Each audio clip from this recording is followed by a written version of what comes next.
Media की भूमिका।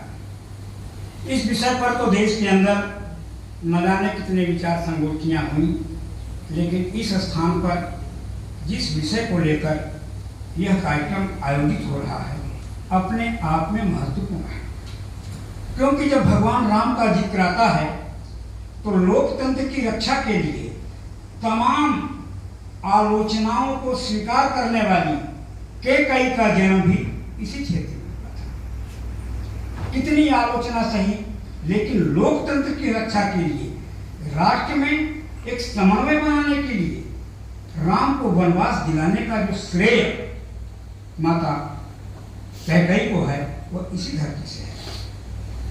जहर पी लिया उसने समाज का। आज कोई भी व्यक्ति अपनी बेटी का नाम कैकेयी रखना नहीं चाहता, कितनी निंदा की पात्र बनाया गया उसको, लेकिन जहर पीकर भी अमृत उगलने वाला कोई क्षेत्र है तो आपका यह छत्तीसगढ़ है। भले लोग कहें कि छत्तीस कहाँ बड़ा है, लेकिन दिल से 63 है और हर व्यक्ति को जोड़ने का काम करता है। जय जोहार, जय जोहार, जय छत्तीसगढ़। इन तीनों को समझे बिना हम लोकतंत्र में मीडिया की भूमिका को नहीं समझ पाए। लोग कई लोग हैं, मृत लोग, आकाश लोग, पाताल लोग, सब लोग हैं। देवर्षि नारद जी हमारे आदि पुरुष, हमारे पितामह, हमारे सर्वोच्च, वो केवल त्याग के बदौलत देवताओं की भी सभा में उतने सम्मान पाते थे तो राक्षसों की भी सभा में उतने सम्मान पाते थे, क्योंकि वो लोक हित के लिए काम करते थे। राक्षस गड़बड़ कर रहे हैं तो देवताओं को उकसाते थे, देवता गड़बड़ कर रहे हैं तो राक्षसों को उकसाते थे।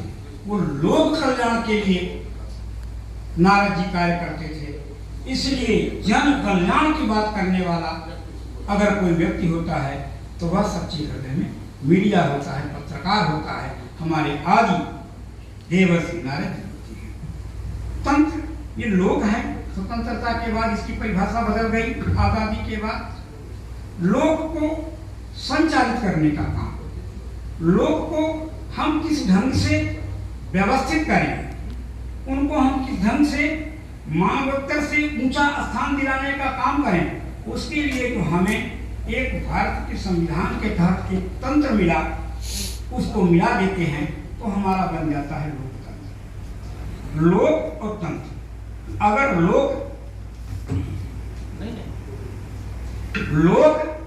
और तंत्र, अगर लोक को हम शरीर मानते हैं तो तंत्र आत्मा है, लेकिन शरीर और आत्मा तभी तक चलेगी जब तक उसके अंदर श्वास आए, धमनियों में रक्त बहता रहे, और वह श्वास और वह रक्त का काम करता है मीडिया। जब तक मीडिया सूचनाओं का आदान प्रदान नहीं करेगी तब तक लोकतंत्र को हम जीवित नहीं रख सकते। वह तानाशाही बन जाएगा। सब नीचे से आवाज ऊपर ले जाना, ऊपर की जनहित की बात को नीचे तक पहुंचाना, यही काम हमारा मीडिया करता है। और लोकतंत्र में अगर मीडिया क्या है, पत्रकारिता एक त्वरित साहित्य है।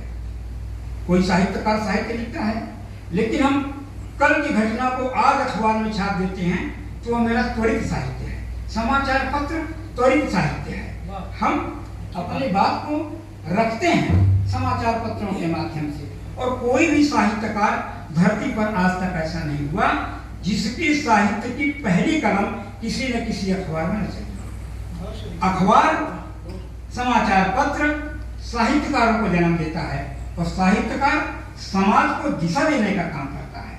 हम थोड़े से इस बातों से स्वयं को जोड़ नहीं पाते। लोग कहते हैं साहित्य समाज का दर्पण है, पर वह समाज का मूक दर्पण नहीं है, वह समाज को सचेत करने वाला मार्गदर्शक भी है। तुलसीदास जी ने, वाल्मीकि जी ने, तमाम ऋषियों ने जो समाज को देखा लिखा उतने नहीं किया, समाज को क्या करना चाहिए उस पर भी जो कलम चलाई, वह है साहित्यकार। समाज का मार्गदर्शक होता है और नियंत्रक भी होता है। अगर कोई गलत दिशा में जा रहा है तो उसे कलम के माध्यम से बर्बरता पूर्वक रोकने का काम करता है। यह आज साहित्य की तमाम चर्चा होती है, तमाम तरह की बात लोग करते हैं, पर भारतीय संविधान में 19 में हमें अभिव्यक्ति की स्वतंत्रता मिली। हम हर जगह मीडिया चौथा स्तंभ की बात होती है, लेकिन भारतीय संविधान में कहीं चौथा स्तंभ का कोई उल्लेख नहीं है। कार्यपालिका, व्यवस्थापिका, न्यायपालिका, लेकिन जन भावना से निकला यह लोकपालिका, लोक मीडिया, यह आज इन तीनों तंत्र को दिशा देता है, दर्शन देता है और इनको नियंत्रण रखने का काम करता है। वह है मीडिया, जिसका कहीं कोई उल्लेख नहीं है। हमारे पास एक चीज है, जिस तरह से कभी झुंड बना के नहीं रहता, वैसे साहित्यकार कभी भीड़ में नहीं रहता। हमारी संख्या कम है तो क्या होगा? हमारा चिंतन तो ऊंचा है, हमारा विचार तो ऊंचा है, राष्ट्र और समाचार को दिशा देने का संकल्प तो ऊंचा है, और इस संकल्प को लेकर ही लोग जंगलों में जाते थे और वहां से चिंतन करके साहित्य का निर्माण किया करते थे, और वही साहित्य से समाज चला करता था। इसलिए हमारा पत्रकार जो हृदय से पत्रकार है, वो कभी इस बात का रोना नहीं रोता कि हम 20 हैं कि 25 हैं कि 100 हैं। लीडर झुंड में रहता है, शेर अकेले ही अपना गौरव समझता है। इसलिए हम कभी इसके मुहताज नहीं होते कि हम कितने संख्या बल में चल रहे हैं। आज मीडिया के सामने एक चुनौती आ गई है। मीडिया को जीविका की भाषा बना दिया गया है, मीडिया को जीविका का स्रोत बना दिया गया है, और जीविका के लिए इस स्तर तक लोग गिरते चले जा रहे हैं कि आज मीडिया कलंकित हो रहा है। अभी प्रयागराज में विश्व के तमाम लोग आए, ऋषि मुनि महात्मा तपस्वी ज्ञानी विज्ञानी, क्या क्या लोग नहीं आए, लेकिन हमारी मीडिया ने मोनिका को ही छा दिया। क्या हम कुंभ में 2 महीने तपस्या करके एक वो माला बेचने वाली को ही निर्माण कर पाए? इसका जिम्मेदार कौन है? मीडिया की दूसरी दीवार। और भी तो बात नहीं होता है। हमारी सोच क्या है, हम क्या चाहते हैं, अखबार का मालिक क्या चाहता है, अखबार का पाठक क्या चाहता है, इससे भी बढ़कर हमें यह देखना चाहिए देश क्या चाह रहा है, देश की परिस्थितियां क्या चाह रही हैं। हम देश के वफादार हैं, किसी अखबार के मालिक के गुलाम हम हो सकते हैं, मेरी कलम नहीं हो सकती। मैं चूंकि समाचार पत्रों से हूँ, 1978 से मैंने पत्रकारिता शुरू की। गंगा ठाकुर कभी हमारे अध्यक्ष हुआ करते थे रायपुर से, और मैं रायपुर में भी उनके नेतृत्व में कई सम्मेलनों में आदरणीय सुशील चंद्र दीक्षित जी के नेतृत्व में आया करता था।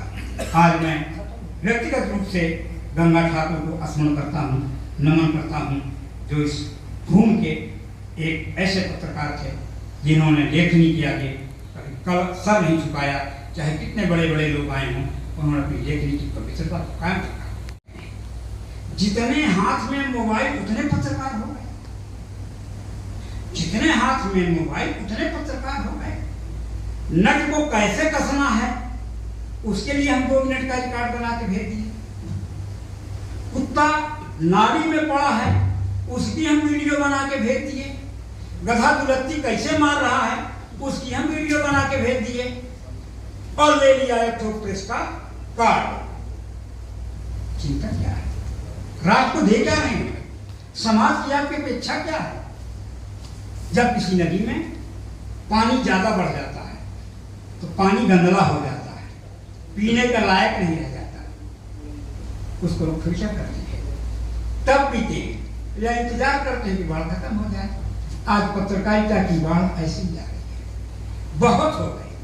कचरा भी बह रहा है, नाली में का भी पानी बह रहा है, पेड़ पत्ते पौधे भी बह रहे हैं, पीने योग्य नहीं है, उसको हमको फिल्टर करना पड़ेगा। और हमारा जो प्रबुद्ध पत्रकार है, प्रबुद्ध पाठक है, आप इस तरह के भी समाचार डालिए, लेकिन वो वही ग्रहण करेगा जो राष्ट्र और समाज के लिए हितकारी है।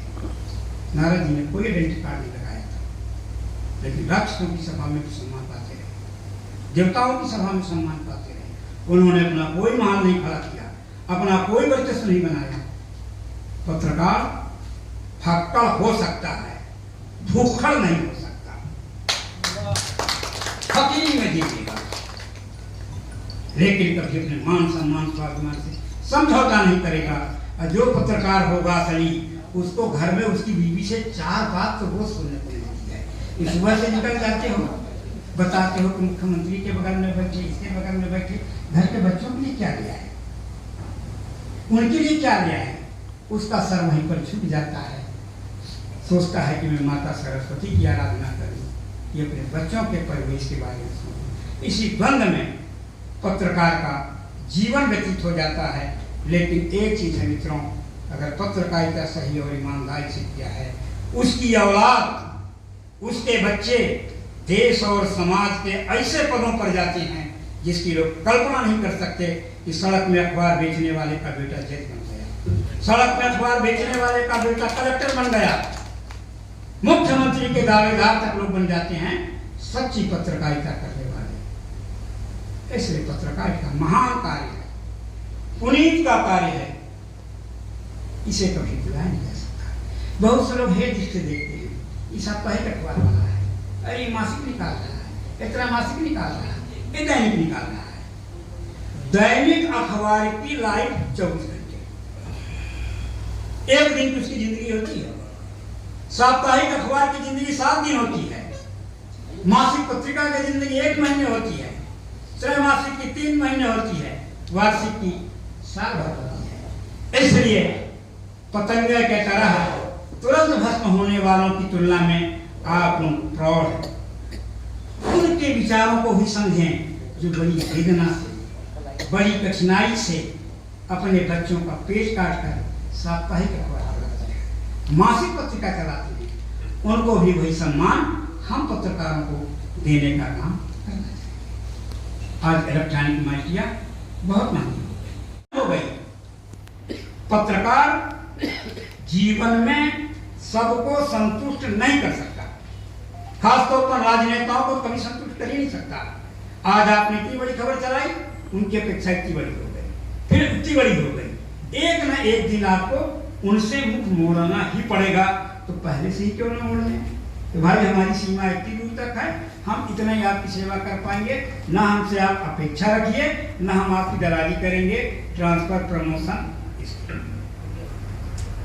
हम दलाल नहीं हैं, हम लाल हैं, देश के लाल हैं, दलाल नहीं हैं। इसलिए पत्रकारिता की पवित्रता को सदैव कायम रखने का काम हम किए हैं और करते रहेंगे।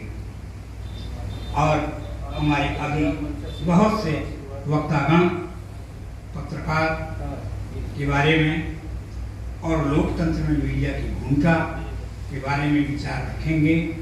लोकतंत्र तभी जीवित रहेगा, ये शरीर और ये आत्मा तभी तक काम करती रहेगी जब तक इसमें सांस है। इलेक्ट्रॉनिक मीडिया, खून, प्रिंट मीडिया, ये दोनों मीडिया चलते रहेंगे तभी तक लोक जिंदा रहेगा, तंत्र जिंदा रहेगा। इसके बारे में तो बहुत कुछ बोला जा सकता है, लेकिन मित्रों अभी बहुत से हमारे योग्य साथियों को सुनना है। साहित्यकार बंधु यहाँ हैं जो दीर्घकालीन पत्रकार हैं। तुलसीदास जी की रामायण को न हम मासिक, त्रैमासिक, वार्षिक बल्कि युगों युगों की पत्रिका मान बैठते हैं। ये प्रिंट मीडिया है। दुर्गा सप्तशती प्रिंट मीडिया है, वाल्मीकि रामायण प्रिंट मीडिया है। ये सब प्रिंट मीडिया है जो उन्होंने समाज को देखा, समझा, समाज को क्या करना चाहिए उसको रोका, टोका। वाल्मीकि जी के रामायण में बहुत सी ऐसी बातें आती जिससे हम पत्रकारों को प्रेरणा देनी चाहिए। सीता जी ने राम को रोका, या आपने प्रतिज्ञा तो कर लिया, भूल उठाया पड़ी थी, लेकिन कहा जिससे आपका वैर नहीं है। राक्षस कुल में बहुत से लोग पैदा हुए लेकिन बंदे नहीं हैं, क्या आप उनको भी मार दोगे? आपको सज्जनों को बचाना है, दुर्जनों का विनाश करना है। पत्रकारिता यही है कि हम उभरते हैं प्रतिभाशाली छात्रों को, गांव में किसानों की समस्याओं को, मजदूरों की वेदना को। एक महिला 6 महीने को बच्चे को टोकरी में रखकर, सड़क के किनारे रखकर काम करती है। मीडिया की वहां भी जानी चाहिए कि सरकार की योजनाएं कितनी सफल हैं, क्या जो दूध मुहे बच्चे को लेकर सड़क पर काम कर रहे हैं। हमारे निराला जी ने भी यही लिखा था, वो तोड़ती पत्थर। मीडिया उन लोगों को भी देखे जो हमसे अपेक्षा करते हैं कि शायद हमारी ओर ये पत्रकार देख लेंगे, हमारा कल्याण हो जाएगा। इन्हीं शब्दों के साथ आपने हम जैसे टेंशन को सुना, उसके लिए हम आपके आभारी हैं। और ख़ास तौर पर इस प्रेस क्लब रायपुर के जिन्होंने अपने हृदय रूपी स्थान पे हम लोगों को बैठने का अवसर दिया। इन्हीं शब्दों के साथ आपको बहुत बहुत धन्यवाद।